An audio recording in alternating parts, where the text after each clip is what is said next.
ایک دفعہ نبی کریم صلی اللہ علیہ وسلم بہت سخت بیمار تھے، اور اتنے سخت بیمار تھے نا کہ ایک دفعہ حضرت ابوبکر صدیق رضی اللہ تعالی عنہ آپ صلی اللہ علیہ وسلم کے پاس آئے تو آپ صلی اللہ علیہ وسلم سوئے ہوئے تھے بستر پر.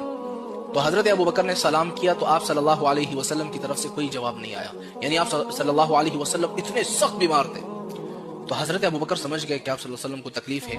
تو حضرت ابوبکر نے کیا کیا، واپس چلے گئے. تو تھوڑی دیر بعد کیا ہوا کہ آپ صلی اللہ علیہ وسلم نے ایک شخص کو بھیج دیا کہ جاؤ ابوبکر کو بلا کر لاؤ. حضرت ابوبکر آئے تو دیکھا حضور پاک صلی اللہ علیہ وسلم صحیح سلامت اپنے بستر پر بیٹھے ہوئے ہیں.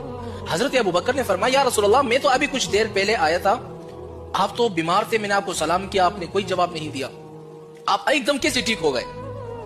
حضور پاک صلی اللہ علیہ وسلم نے فرمایا کہ جب تم میرے پاس آئے اور پھر چلے گئے تو دو فرشتے میرے پاس آئے. ایک فرشتہ میرے پاؤں کی طرف بیٹھا اور ایک فرشتہ میرے سرانے پر بیٹھا. تو جو فرشتہ سرانے پر بیٹھا ہوا تھا تو اس نے دوسرے فرشتے سے کہا کہ یہ آپ صلی اللہ علیہ وسلم سخت بیمار ہے، ان پر کوئی دم کر دو. تو دوسرے فرشتے نے جیسے ہی دم کر دیا، آپ صلی اللہ علیہ وسلم فوراً ٹھیک ہو گئے.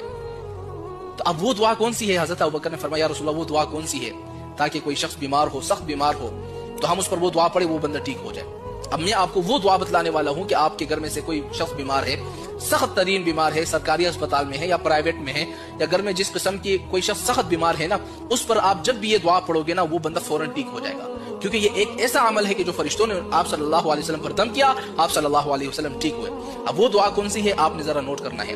وہ دعا یہ ہے، بسم اللہ ارقیکا واللہ یشفیکا من کل داء یؤذیکا ومن کل نفس حاسدۃ وطرفۃ عین واللہ یشفیکا. کتنی آسان سی دعا ہے. اس دعا کو آپ نے کرنا کیا ہے، کوئی شخص بیمار ہے، آپ کا بھائی ہے، بہن ہے، ماں باپ، رشتہ دار، چاچا چاچی، کوئی بھی شخص بیمار ہے، کوئی دوست ہے، گھر میں بیوی ہے یا شوہر بیمار ہے، اس پر آپ نے ایک دفعہ اس دعا کو پڑھ کر صرف دم کر لینا ہے. انشاءاللہ رب کی ذات سے امید ہے کہ آپ کا شوہر یا آپ کا کوئی رشتہ دار بیمار